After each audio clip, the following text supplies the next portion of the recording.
Okay, so we have returned. I'm back to continue with our lives, our chats, our talks, our laughs.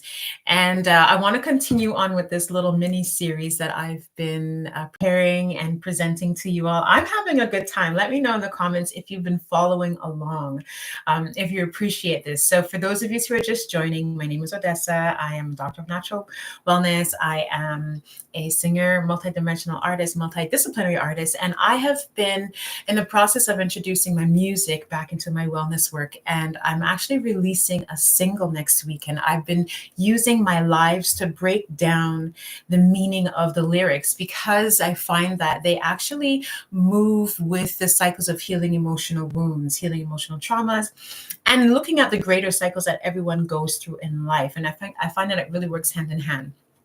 So, as a way to just kind of keep me pumped, as I'm waiting for this, we've been breaking down the lyrics. And so, in the cycle of healing emotional wounds, cycle of healing emotional trauma, there are 5 phases, and we have arrived at number 4. So, the first stage. In the sorry guys, I'm a little bit all over the place. In the first stage of healing emotional wounds, we talked about alignment, that feeling of alignment coming after rest, after having a moment of integration, reflection, right? You're feeling as though things are moving in your direction, or you're feeling as though you're in a bit more of a sequenced, well structured, core centered space within yourself, and you're moving into the world. So you might get comfortable, you might get overly confident in some areas, right? But you may also have the desire to reach for something more. The soul usually has an urge to move forward. And when we do that, what happens is we attract opportunities to help us grow into the person we want to become. The ideals that we hold, the outcomes and the milestones that we're moving towards require that we grow. Who I am today, April 29th, who I am today, April 19th, and the person that I want to be when I finish certain projects by, let's say, 2027, 2028,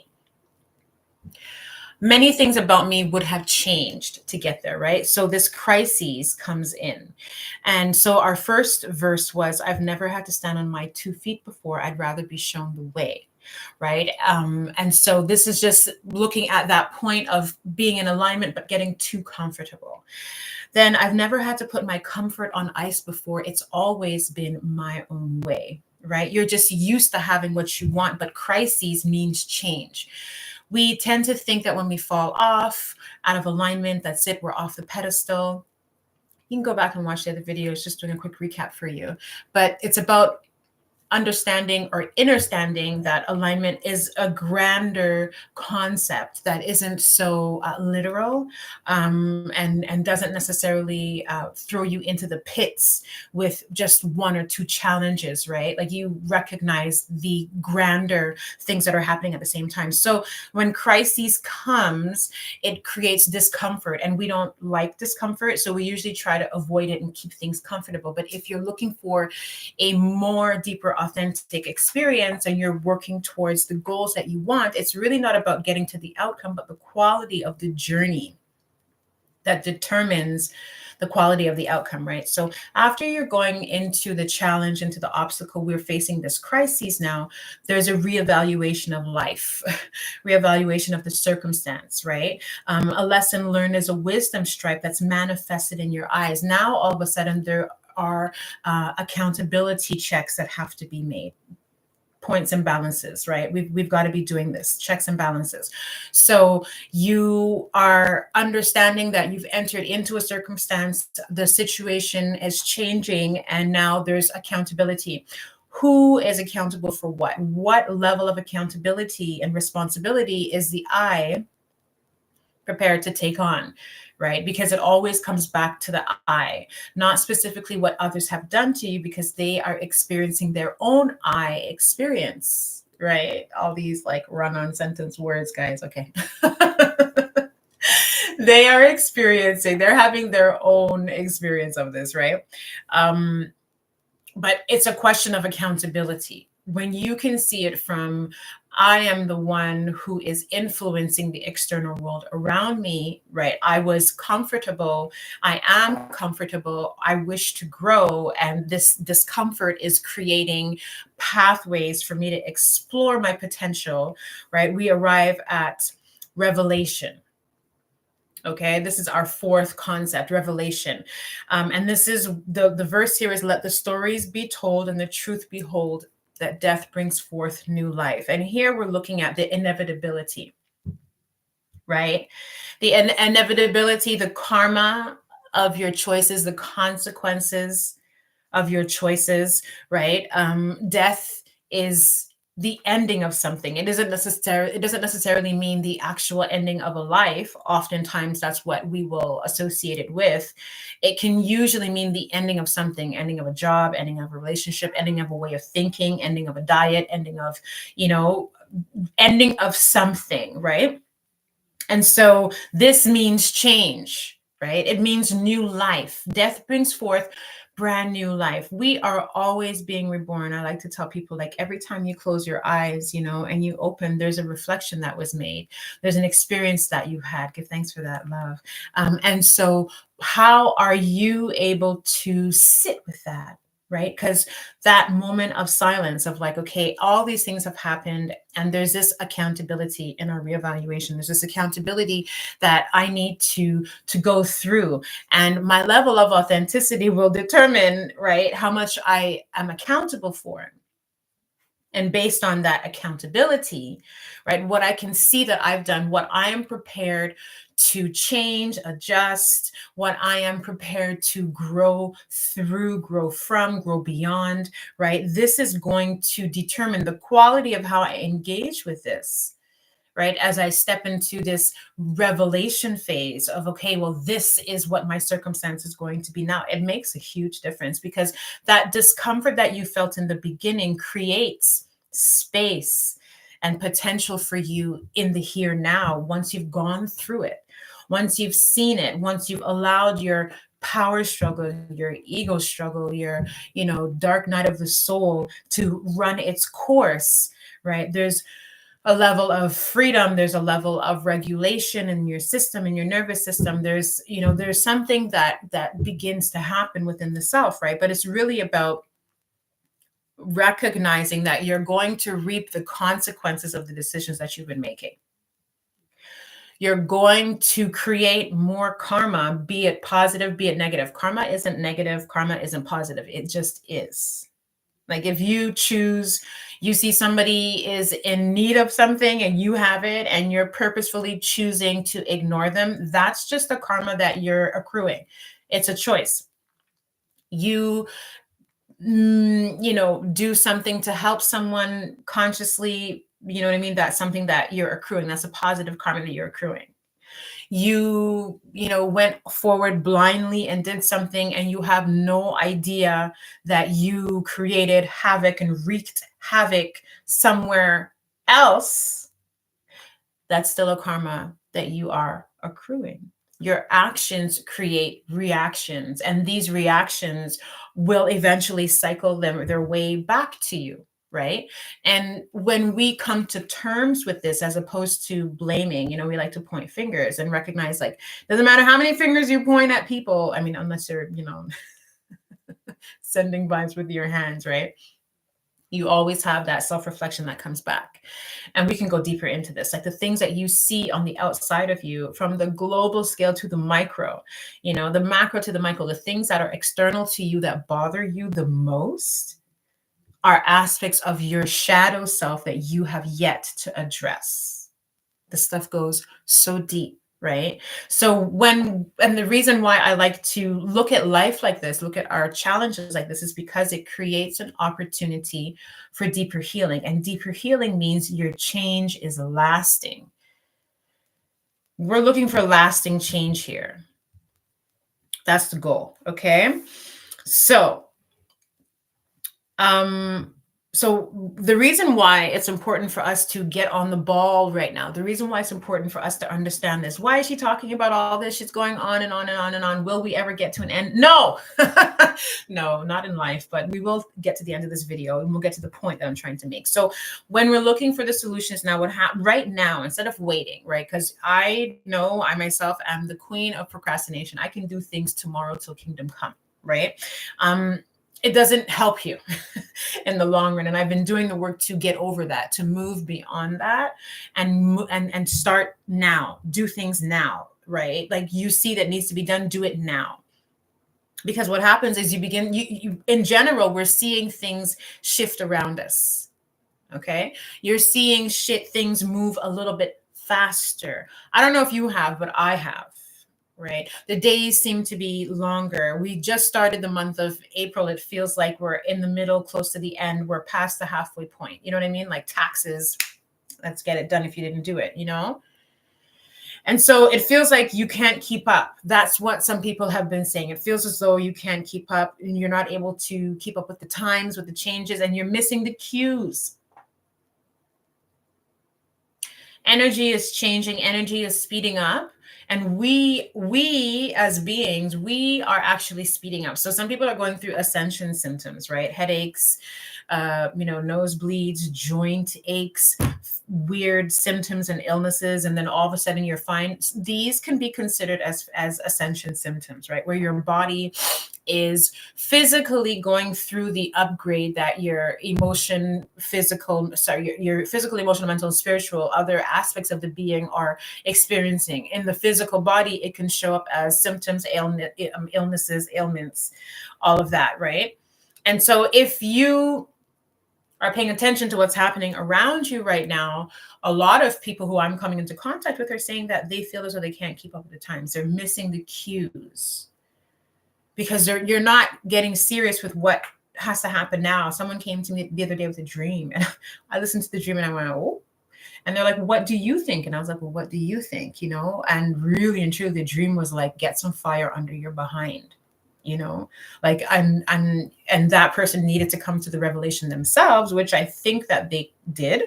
But yeah, it's really about that, right? Everyone is leveling up in their own way, right? Like we can feel it. It's palpable, you know, especially since COVID has happened. I think many people are settling into the fact that we are greater beings. There is more, and there is more for you, and you can actualize and alchemize into greater and bigger if you want to do it. The opportunity is ripe for this. But the thing is, if you're holding on for the sake of comfort. You're holding on because you want to give yourself the permission to complain.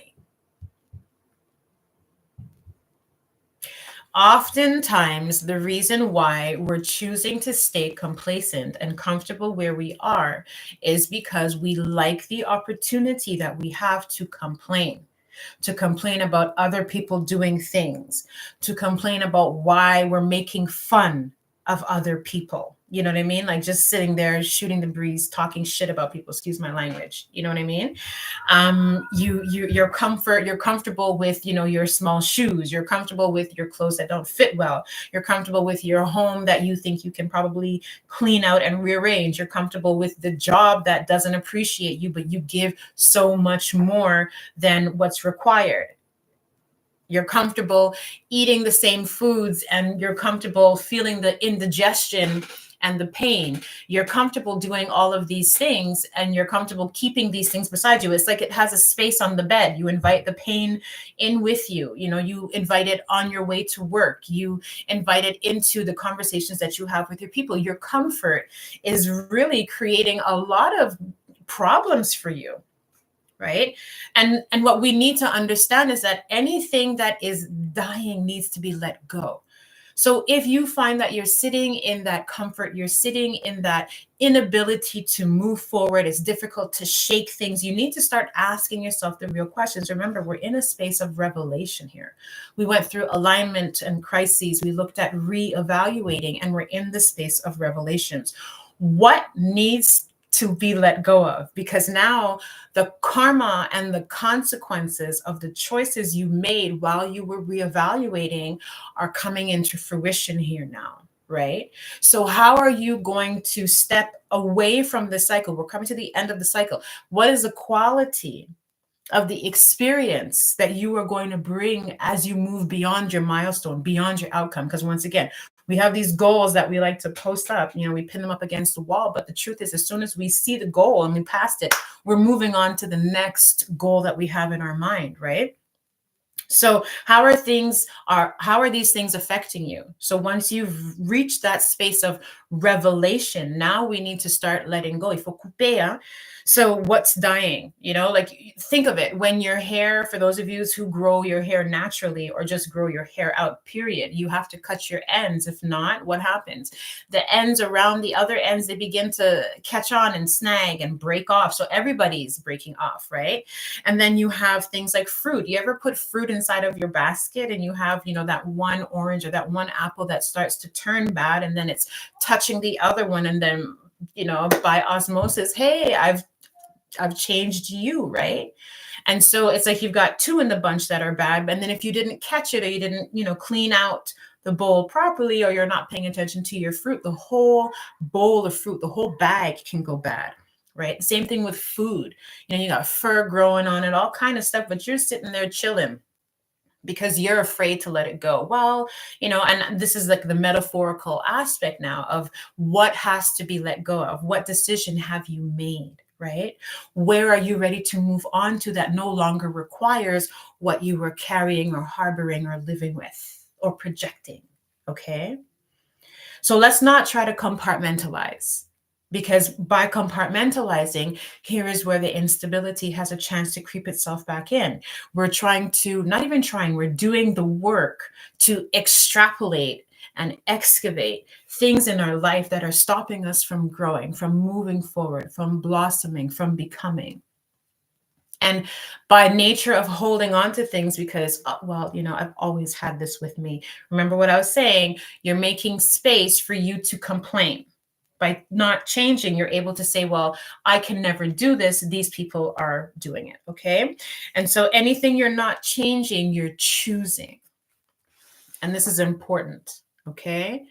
Because you never get to actually discover what you're capable of. What you're not changing, you're choosing. You never get to push your boundaries. You never get to make the steps today. You don't engage in the steps today for your future self. There's always this living in the past, because it's a really interesting circumstance that we're in, right? You're here in the now, and you're either focusing on the present or the past or the future, some kind of combination of the two.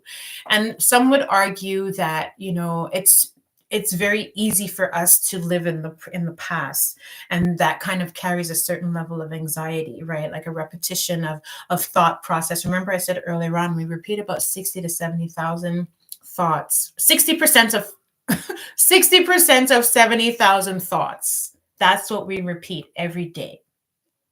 So I want us to keep this in mind, right? Anything you're not changing, you're choosing. Basically, we want you to discover what you're capable of. We want you to be able to push your boundaries and make steps today for your future self. You want to become secure and knowing that you're actually doing it. You're actually engaging in it, right? You have trajectory with action, because there's a whole lot of trajectory that's going on. Everybody has plans. Everybody has plans. I myself, I have elaborate plans, let me tell you. And lately, I've had to put some fire underneath me, because I realized I've just been like in planning phase, like, all the things I'm gonna do, and just allowing them to build up. But anyways, that's also the moon phase that I was born in. I was born in a waxing moon phase, right before it becomes full. So part of my habit is like gather information, gather. That's just me. Anyways, so I just want to take a moment before we end this live. I want to talk about a circumstance with a client, so I can give you guys an understanding of how this looks.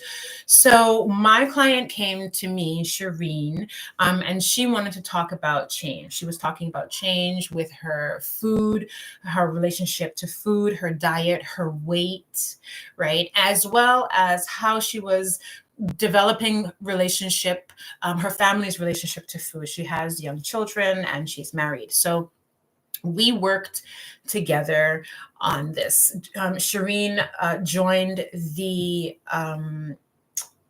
self-paced program, the full circle program as well. And within that program, we talked about the clean eating aspect of life. And so clean eating is very much based in getting you to eliminate from your diet, clean out your system, reintroduce into your diet so that you're able to receive medicine optimally. Now, let me tell you, oftentimes people are out here and they're taking medicine and their cells are not receiving the medicine in the way that is ideal. Why? Because the body is already filled with so much toxins and mucus and dampness and phlegm and all of the things. So you're giving the body this great medicine, but it's unable to absorb it ideally, optimally to its maximum function. So what happens? You feel okay, but you don't actually get the best of what it is that you're doing. So within the clean eating and the detoxing aspect of the program that we worked on, Shireen was able to lose the weight that she wanted to lose and develop a better relationship to her eating, to the point that her daughters were now cooking with her. They were preparing meal plans. Everybody was involved. Now, Shireen also did the Get Me Going activation program with me. And that's where we work on subconscious root causes and clearing out your timeline. So it's working with neurolinguistic programming as well as a little bit of hypnosis, right? So the combination of the Get Me Going activation within the hypnosis and then working on your clean eating, understanding your feminine flow and the best way to work with your feminine flow, and then apply, I was going to say in French, oh my gosh, and then applying the BOM method, the BOM breast and ovary massage method, right? So we were working on her physical body, we were working on her emotional body, on her mental body, as well as her spiritual body. And what ended up happening was that her marriage ended up blossoming some more. There were some moments of intimacy or vulnerability that she had told me she had with her husband that opened up conversation and different areas that were actually very difficult for her. So she said that this opened up it beautifully for her husband and her children as well. But also what happened too was her business blossomed. So Shireen went from having 1 to 2 people working with her to now having over 10 people work with her. And I was like, oh my gosh, girl, all this happened while we were together. And she was saying, yeah, you know, the work that we did really helped her to see where in different cycles she was holding on to things, what needed to be released, how she could apply the work, the best way to maintain that. And then also because she was doing the work within a container and she had my support, right? Like we work within a container. It's 12 weeks of initial time, but then we have a whole year of follow-up work and all kinds of ways for you to go deeper and into your own healing. And that's what I found to be key and crucial for the success of my clients. So if this is something that you're interested in, I want you to reach out to me. You can feel free to send me a DM and just let me know what your biggest concerns are. What are your biggest health needs? What are your biggest health and wellness needs? Okay, because that's really all it is. It's about just being able to voice what it is, even if you're not clear. It has nothing to do with being, crystal clear, but it's about recognizing that you see that you're in a space that requires support, that requires a back and forth sounding board for you to get a little bit more understanding about where you are and what it is that you need. Okay, so if you feel that's something that you want to take a step further, just go ahead and send me a message in my DMs and we can just start a conversation there. But that was what I wanted to come and share with you. So today we were talking about the second half of the pre-chorus of my single, Growing, I'll Get There. right? And so we were talking about let the stories be told and the truth behold, that death brings forth brand new life. And this equates with the fourth stage of healing emotional wounds, revelation. After you've come to that point of reevaluation, this is the circumstance, everything is laid out, all the pieces are laid out. What are you accountable for? The quality of accountability that you choose to engage with will determine the inevitability of the choice, the revelations of what you're going to be living with, the consequences, the karma of what you've accrued, of what you're going to do, of what you're choosing not to do. And this brings us back to that theme of I am becoming who I dreamed of. And this has to do with the quality of the journey. You can hold the vision in your mind as much as you can, because that's what you need. We need vision, but it's about the quality of the journey, because that will determine the outcome and the quality of the outcome. So I love who I have become. These are the kind of phrases that my clients have been telling me, and I absolutely love this. So I love this for them, and I'm hoping that even in my lives that I've been sharing with you all, you yourself are able to get some information that you think that you can bring back and apply into your life. So that is it. I wanted to come and share that with you. We're going to continue on with the next live. I'm going to jump into the chorus. I'm not sure where I'm going, but I know I'm growing and I'll surely get there. I know I'm growing and I'll get there. And I'm going to be performing it next week, Friday live. So I don't know if I'm going to film it for you guys and post it or what, but you'll be able to get access to the song as of next week on the 25th. Okay, that's it for me. I'm going to go. I thank you for that love. Thank you for joining me wherever you are. I wish you a good afternoon, evening, good night, and good morning wherever you are. And I look forward to having more conversations with you. Okay, take care. Bye.